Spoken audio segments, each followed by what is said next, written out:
This is Rebecca. And this is Brandon. We are just a couple of theater nerds who love movies and love talking about movies. which we will inevitably disagree on. See, I got the words almost right that time, but then I didn't say the words right. We're almost off book. We're almost off book. Anyways, come along with us as we watch movies and discuss them. This is the Drive Home Reviews podcast. So, before we get into our show today, let's talk about a little bit of news that's come up in the world of Hollywood recently. So, of course, right after we have two reviews in which we praise Jonathan Majors' performance. You know more about this than I do, so I'll let you do the recap. He has been arrested and charged with domestic violence, and the farther we go into it, it seems as though more women are coming forward with domestic violence charges against him. We know he's been dropped by his representation. Don't know yet what Marvel is kind of thinking of doing with the King Conqueror character. Don't know if he is going to be convicted. That brings to mind the question of when a creator creates something and then you find out that they are a terrible person, can you still consume their art? So the age-old question of how do you separate the artist from the art, or can you separate the artist from the art? At what time can you separate? And it is such a minefield of a topic. Not the first time that we've broached this topic. No, and I'm starting to think we're doing this to people. So back in the day, we tried doing a video podcast when we were rewatching Buffy the Vampire Slayer. Yes. And we were like, 5 episodes deep in? Not even, I think like 1 or 2. And then like the Charisma Carpenter thing hit, and now we're rewatching this series by a guy who had all these allegations against him. Right. And this is not the first time people have had to kind of make this decision or grapple with this. Even going back even a little further, the whole J.K. Rowling thing, right? And can you still enjoy Harry Potter? Yes. Knowing kind of what.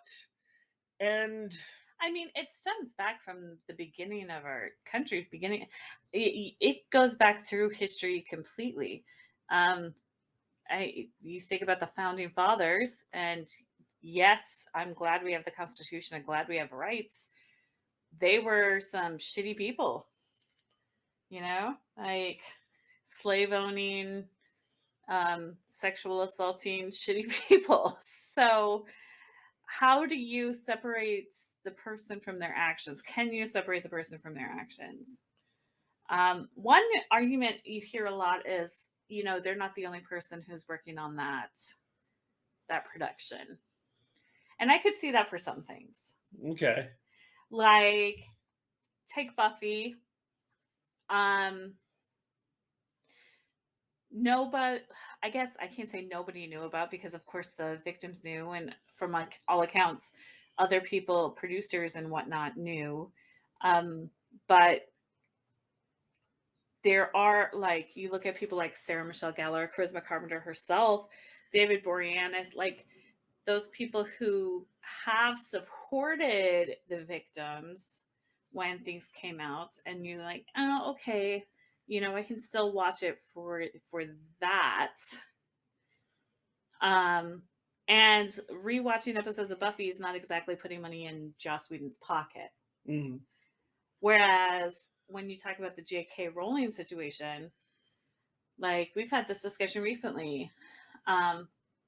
If you already own the movies, you already own the books, you already own the audiobooks, that's different than buying new products, right? Buying the video game. You Right. know. So like we still have the books, we still have the audiobooks, but we've not um bought any new Harry Potter world merch, which is really difficult. Like, okay, not difficult in the sense that obviously being a trans person living in the world is a lot more difficult, but we were big Harry Potter fans, both of us. Yeah.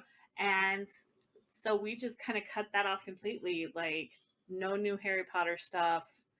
Um, I've even gotten rid of like my clothes that had Harry Potter on them. Like, um, so not contributing any new money to J.K. Rowling, anything that would go to her proceeds wise. See, I think, and again, this is a very difficult question, especially since there are just so many examples. It's kind of scary how many examples there are, and the the conclusion I've drawn, or the I hate when a word just goes out of my head, you know, the compromise that I've kind of had to come with myself is that each person kind of has to make their own call on a case by case basis and what they're comfortable with. Right. You know, I don't think there's a one size fits all, catch all answer to something like this, because you have different stomachs or different levels, and some things you can overlook, some things you can't. You know, I remember watching Turner Classic Movies many years ago, and they were talking about Joan Collins, and they were talking about, oh, what a wonderful actor she is, and and someone actually said, you know, it's terrible that, you know, this um you know, Abuse. this abuse kind of tarnishes that legacy. It's like, oh, I'm pretty sure the kids feeling abused would disagree. And then conversely, you know, I remember taking classes in grad school, and we were studying Eugene O'Neill, and we were learning what a dipshit he was. You know, and yes, he had a horrible upbringing, but, you know, he was not very good to his family. But everyone's like, oh, but he created such art, so clearly they were able to separate. You know, Right. so I think it's a question of everybody kind of has to make the decision for themselves. You know, what makes you able to sleep at night? Right. You know, I think, and that's different for everybody. You know, for instance, R. Kelly is a completely trashy, awful human being. The song "I Believe I Can Fly" is still pretty. Right. You know, what can you live with? See, and that's one of the things. I won't consume any R. Kelly music. I won't consume, what's his name? Chris Brown. Chris Brown. I Oh won't yeah, listen to definitely. any No, he's Chris a Brown. Like I think I have a couple of hard limits when it comes to things. And I realize that maybe it's because I'm an Aquarius, maybe it's because I'm, you know, too social justice minded. I don't know, but I have some hard limits, and once there's abuse or sexual assault or a total disregard for the LGBTQ community, then I'm done. Like, I won't eat at Chick-fil-A. I don't shop at Hobby Lobby, so I'm not going to buy anything from J.K. Rowling. You know, I don't watch Woody Allen movies because he groomed and abused his stepdaughter, you know, and I don't understand people who continue to work with Woody Allen. So I have hard limits, but I realize that that's me in and of myself, and not everybody's going to have the same hard limits that I do. But again, I think everybody kind of makes, you know. For instance, you know, growing up, one of my role models was Bill Cosby. Oh gosh. I modeled a lot of my early humor on Bill Cosby's stand up. Loved Bill Cosby. But, you know, once it became impossible to kind of deny what he did, I haven't listened to any of his stuff. I've taken all his stuff off of my playlists. Yeah, I know. We You just, know? when you moved here, we had to have that discussion because you were we came across one of your cassette tapes. No, it was Was a that? DVD. It was That's a the Bill Cosby DVD. himself, which was Right. one of the greatest stand-up movies of all time. And I didn't know what to do with it. Yeah. You know, We had to figure that out. so, and that's hard because again, some of those routines were all funny. There's a lot of funny stuff there, but I can't listen to it Right. without feeling guilty. Maybe someday in the future after he's dead, Mhm. maybe I'll be able to, another thing, I'm a wrestling fan. Been a wrestling fan all my life. I can't watch the WWE Right. because I can't support the horrible things that they've done, that they've allowed to have happen. And that was all, with their Saudi Arabia shows. I'm not going to get into the whole politics of that. You can look it up yourselves if you're interested. But hearing kind of what they did or what they were doing during the pandemic to try to get okay to have crowds in, and try to work around lawmakers. I just couldn't do it. I just couldn't stomach it anymore. And there comes a time, that I have not watched the WWE since. It's going to be interesting to see what Marvel does with this. Yeah. DC recently had their chance to go one way or another, and they did the wrong thing with theirs. Ezra Miller is Trash. trash. Very, highly reported on trash. Sexual abuse, kidnapping, violence, and documented well before the Flash movie was filmed. But they still went ahead, and even after he got into this thing where he kidnapped the chief of an indigenous tribe's daughter, they still went ahead with it, and they still made him their centerpiece of that movie. And I think that really hurt them in the long run. Yeah. First of all, he's not that good of an actor. No, he's not. And second of all, you have some fans who would have gone to see that have written off DC now. Well, what I find even more scary, and then again, everybody kind of has their own, so I'm not making a judgment call here. But how many people seem willing to kind of overlook that because Michael Keaton's back as Batman? Yeah. It's like, that's all they need. And folks, I'm sorry, Michael Keaton was not that great a Batman. So fight me. But just to when you allow someone to continue to make art and allow them to continue to have a career with no consequences for their actions, then that's the same thing as funding their crime. So here's my question, just hypothetically. Is this something we need to? And we had this conversation when we were doing the Joss Whedon thing. How long do you think those consequences should last? It depends. It depends on the actions of the person perpetrating the crime. Okay. One of the problems with Joss Whedon is that he never said, yeah, that thing I did was shitty. He just dug in and kept, saying, I'm a feminist. I'm obviously a feminist. Look at all these female people that love me. And he never said, yes, that was shitty of me. He never admitted at fault. And that's really the issue there. I mean, the issue is that he did terrible things, but you can be rehabilitated. You can change. If Jonathan Majors, says, hey, I did these things, I'm going to pay for my crime. I'm going to, do take whatever consequences the courts give me. I'm going to get myself into anger management. I'm going to build a therapy and figure out why I have this reaction with women. Then yeah, in a couple of years you come back and you're better. That's why you have a redemption story of Robert Downey Jr. A lot of people compare Ezra Miller to Robert Downey Jr. in that they are wrong. They let him come back and they let him be Iron Man, but they're discounting the fact that RDJ served his time in prison, went to rehab, has maintained sobriety, is doing his best to become a better person. And I think that when you do that, when you have been rehabilitated, when you have proven that you can make better choices, then yes, come back, be better, let us embrace you again. But if you refuse to say that anything you've done is wrong, then what are we supposed to do? That's, back to J.K. Rowling.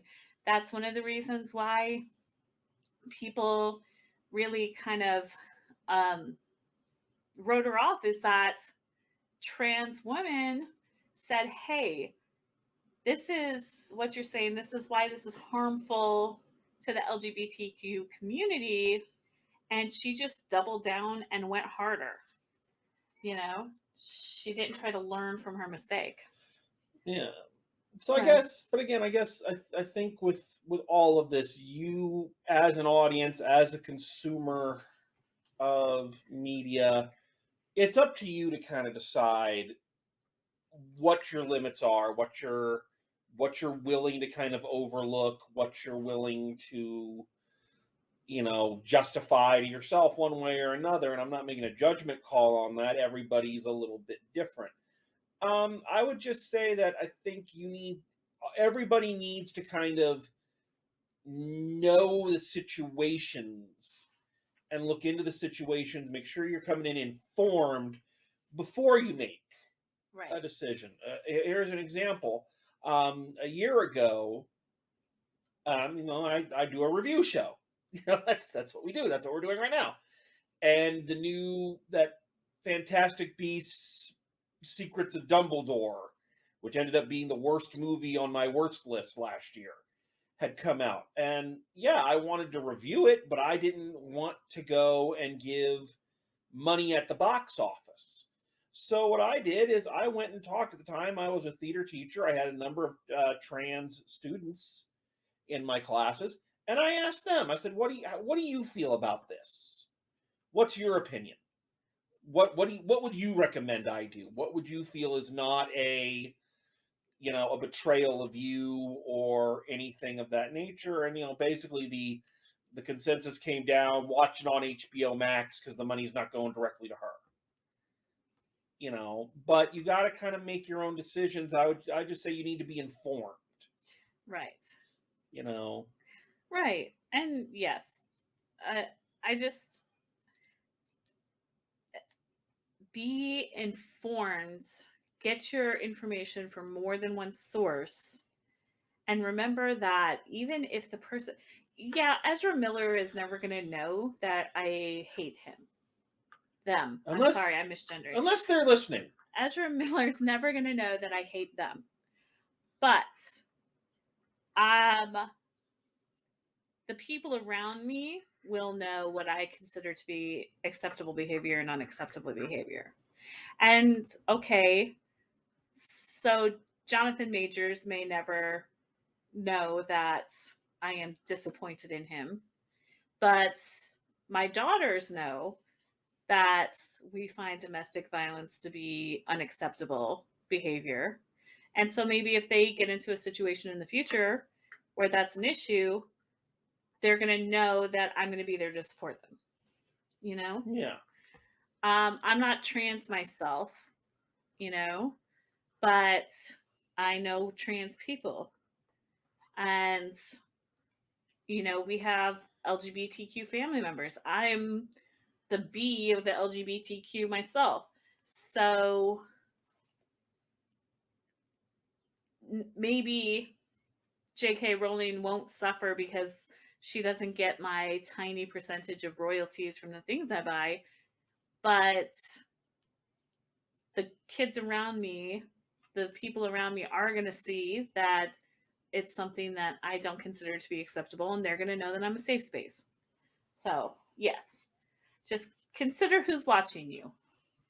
Anyways, now that we've had that deep, serious conversation, let's talk about this Adam Driver movie with dinosaurs. Let's talk dinosaurs. There's no segue here. Yeah, let's. There's like no connective tissue between this topic and the one we're about to go into. There's, if you treat somebody as if you are a Tyrannosaurus Rex and they are a poor human trying to get away, then you are probably not a good person. Okay. Yeah. We'll go with that. All right. So we're gonna start. We're gonna do our review of 65 when we come back from the break.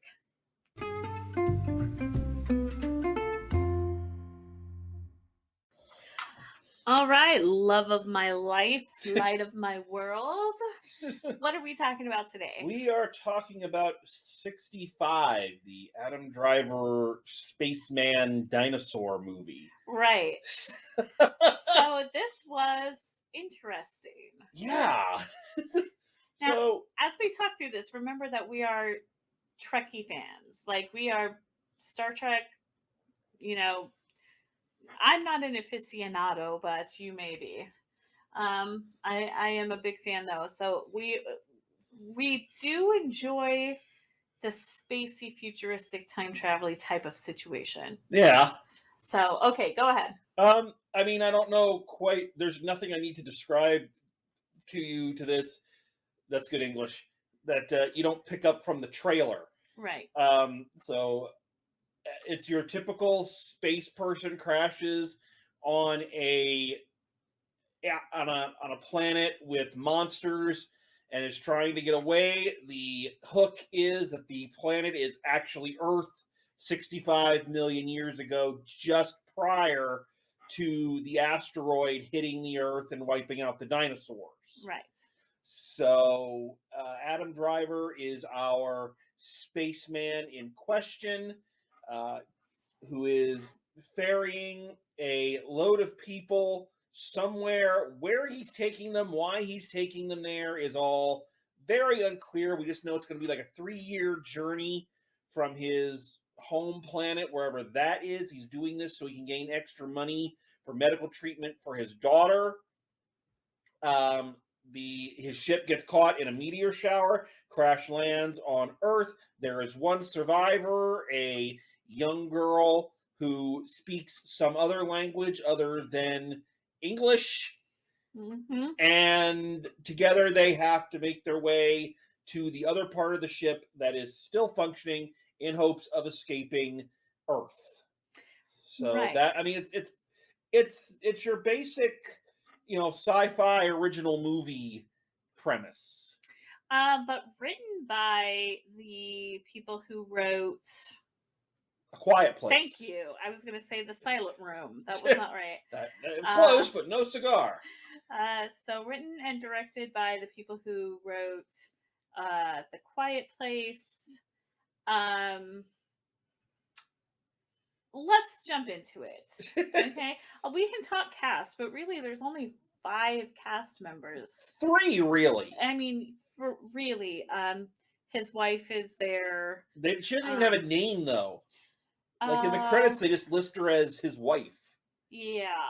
So, I mean, like, the main characters are... Adam Driver is Mills. Yeah, he's our spaceman, and the young girl, Ariana Greenblatt is Koa. Yeah. And then his daughter, we see flashbacks and video of his daughter, yeah. Naveen, who is played by Chloe Coleman. So really small cast, Yeah. which it's interesting. Yeah. It's very, and I think they kind of did that with The Quiet Place too, like small cast. Yeah, keep it intimate. Right. You know. And of course, not a whole lot of dialogue because there can't be a whole lot of dialogue. They don't have any kind of way to translate between the 2 languages.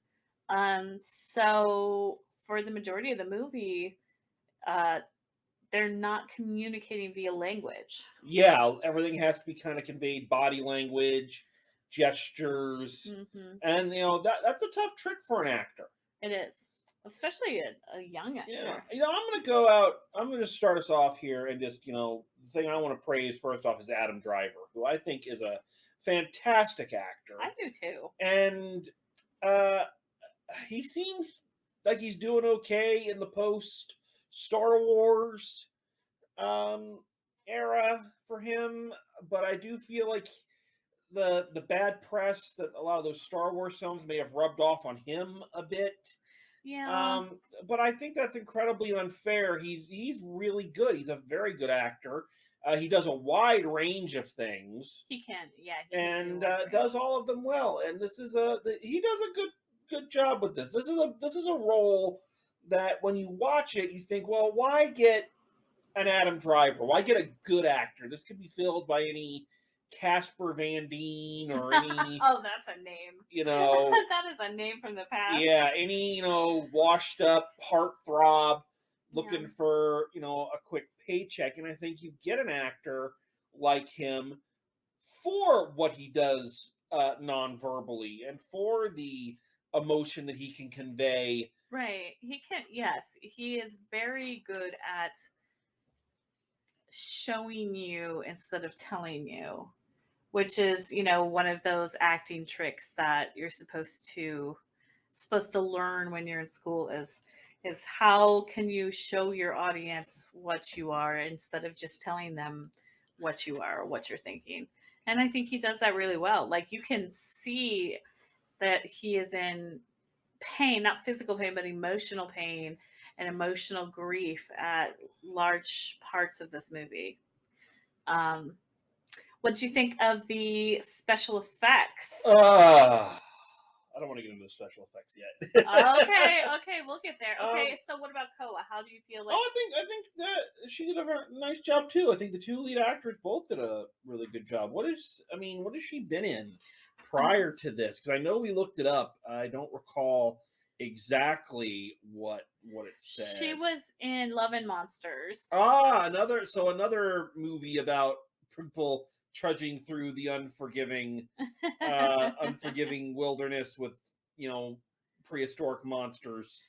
She's been in several things like, I mean, Stuck in the Middle, which is it's either a Disney or a Nickelodeon show. And she's Um, played several young versions of characters. Voice of young Velma in Scoob and young Gamora in Avengers Infinity War. yeah. So she's just kind of starting out. Yeah, she's been working for about 10 years. She started on Liv and Maddie. Yeah, So so it's like she's been around. Um but yes, she is fairly new. so yeah, I think cast wise, I think all casting was done very well. I think they worked well. Um I liked the atmosphere of Okay. this movie. Yes. Just the everything about it, especially like the score, the musical score was very hauntingly beautiful. Um, that's something I remember, even though we watched the film a little while ago. The score kind of sticks in my head. It's very distinct. Um, very. I keep using the term atmospheric, but I liked a lot of that, and I liked a lot of the world that the filmmakers created. That it was both beautiful and hostile.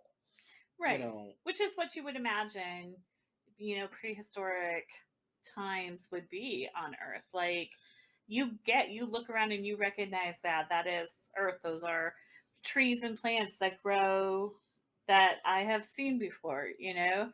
Um and what's interesting, like, the plot point that I found to be interesting that isn't really in the trailer is that they're racing against the asteroid that's about to destroy Earth. yeah. And so we know, oh, this terrible thing is going to happen and it's going to take out the whole Well, they made of it like life. the asteroid that hit the ship was Right. part of the. Yes, the reason they crash landed on Earth, yes, was because it's part of the asteroid belt that was coming toward Earth. Yeah. So, that part was really interesting. And I kind of like that they don't spend the whole movie going, "Oh, it's not a Planet of the Apes, I was on Earth all along" type of situation. That might be part of what's wrong with I don't know. it. I kind of like that they show you right up front, like, hey, this is what's going on. This is what we're trying to fight against, and we're trying to get out there.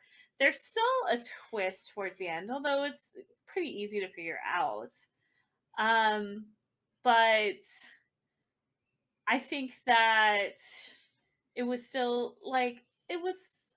still a good plot line. It didn't make me want to fall asleep. See, here's the thing.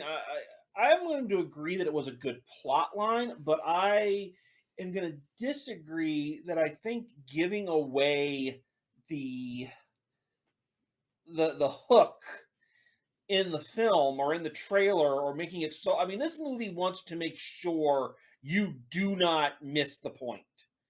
Like, there's narration, or there's not narration, but there's like subtitles at the beginning, going, other planets far, far away.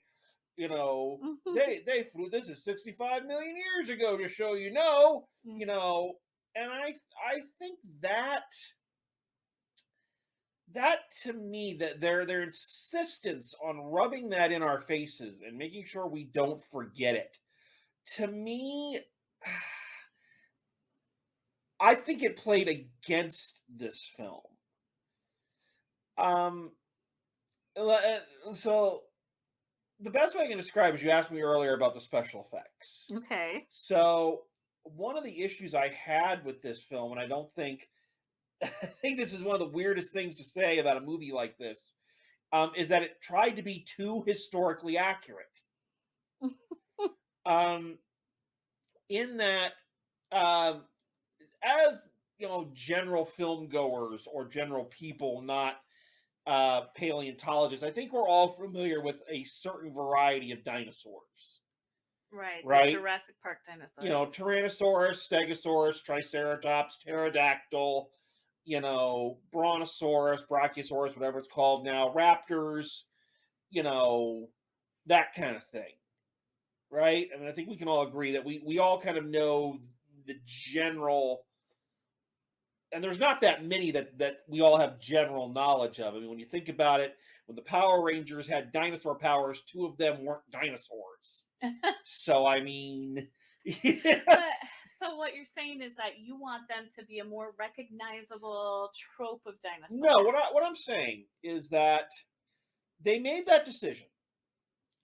And they made that decision to use more lesser known dinosaurs. So much so that a lot of them aren't immediately recognizable as dinosaurs or as being Earth, 65 million years ago. To the point where you're like, if you're going to do that, if you're going to make the dinosaurs so quote unquote alien, why make it Earth? Because they were not making it alien. They were using accurate representations of what dinosaurs would have been like, would have looked like at that time. And that's fair. But here's where we're kind of running into a disagreement. I think you could have done that, but I would have totally buried the lead of this being 65 million years ago and being on Earth. So that people going and seeing it going, oh, look at those weird monsters. And then you show that it was Earth, again, using your Planet of the Apes example, kind of go, look where we were all the time. Then it makes more sense to me. But you're playing up this is Earth 65 million years ago. It is a cheesy space movie, so you're expecting, where's the raptors? Where's the Stegosaurus? Where's the, See, and I don't find that to be the issue at all, because first of all, like I said, those would have been not in the right time period. And these are screenwriters that did their research. But more so, I didn't really see this as the sci-fi adventure movie. I saw this as True Grit goes prehistoric. Like, you've got the kind of stoic space cowboy fella and the lost girl trying to get to her family, and they have to help each other out along the way. There just happens to be dinosaurs there. So to me, it didn't take away from the story at all. For me, it only did because they spelled it out so much for us. I didn't feel like, and I feel like if they had just either trusted the audience, go one way or the other, either trust us or don't. I think that you're taking it too personally. I think you're being too offended by this. I'm not being offended. I'm just saying, either trust your audience to go along with you or spoon feed us everything. Hmm. But when you do it kind of middle of the road, it feels like you're not committing. So you don't like the which dinosaurs they were, but what about the look of them? Like, I know because this is something we talk about a lot, being fans of old school special effects and graphics, you know, more puppetry than CGI. I feel I feel in certain cases the CGI was but this is not just this movie's fault. I notice this a lot. The animals moved too cartoony. Mm. They felt too um too fake. So Too not the looks of them, not the but looks, the movement. the movement. Okay. They moved very. I was very aware that they weren't really there, and that rhymes. Huh. You know, that's my thing. Now, if you were seeing this from a perspective of this is an alien movie and these are alien creatures, would you have had that same No, feeling? and again, that's kind of going back to what I was saying. If you had not tried to, if you hadn't led me right into it, saying these are dinosaurs, and played it up that this is some alien planet, and then at the end, it's like a reverse Planet of the Apes. You know, I would have gone, "Oh shit, those were dinosaurs. What kind of dinosaurs were those? You know, I don't recognize that." And you know, again, that's where I feel the spoon feeding kind of played against it. I don't know. I think we're just going to disagree on that. Isn't that the whole point of the show? Like, uh, so, what about the other plot lines besides the idea of it being 65 million years ago? How did you feel about the background and the characters' oh, I plot thought lines? all of that was really well done. Yeah, You know, like you said, kind of a space western, only there's dinosaurs. right. You know, I liked and you made the comparison to True Grit, and I like that comparison, and I Hmm. like um the character arc of Adam Driver having, you know, spoiler alert, his daughter actually died While he's while on the he trip. was, yeah, and we learned that through these little video messages she sent him while he was in transit that um the girl finds and is listening to, and Right. you know, so that whole kind of, you know, lone gunslinger who lost his family, got nothing to live for, Hmm. finds something to live for, and through helping this one person survive, finds a natural redemption. I think all that was done really well, and I liked it. Right. So, and yeah, I would say that is a pretty the yeah lone gunslinger. I mean, how the time when he runs out of bullets, or when they're looking one way for something, and it turns out it was the danger was behind them, or Yeah, there was some really it good had, no, it had some good, tension. yeah, no, it had some good tension in there. So I oh my gosh, and I forgot until just the second when they get stuck in the cave. I was just about to ask you Uh, about that, the cave. I know yeah. you were not happy during any of that. Well, it's just like I think it's obviously well done because I can envision myself there, and that's my number one fear of way to die. So, It like, was like a double whammy for you because it had that and giant bugs. it did. I also am not a fan of giant bugs, so That was one of your problems with the last Jurassic World Jurassic movie. World. We remember us leaving it going. You say, "No one told me about giant bugs." Yes, I was prepared for dinosaurs, but not giant bugs. So, yeah. So, um, yeah, I don't know. I think that it was obviously well enough done that it triggered my fear response. I mean, So yeah. So that's that's something. Uh, oh my. Any thoughts otherwise on the movie? um, nothing. Hello, cat. The cat just jumped on the desk and is looking at the microphone. Anyway, I don't think anything too earth shattering. I think it was a good movie. I think it was entertaining. I had a good time watching it. Mm-hmm. But I feel like there's a line that you can walk down and be a decent movie, or you can try taking some chances and take a chance on being a great movie. And I feel like this film had the DNA to be a great movie, to be more than just a big budget sci-fi original movie. And I felt like it, either through studio involvement or fear that people just weren't going to get it, um, decided not to go in a more interesting direction. And I think that ended up costing it.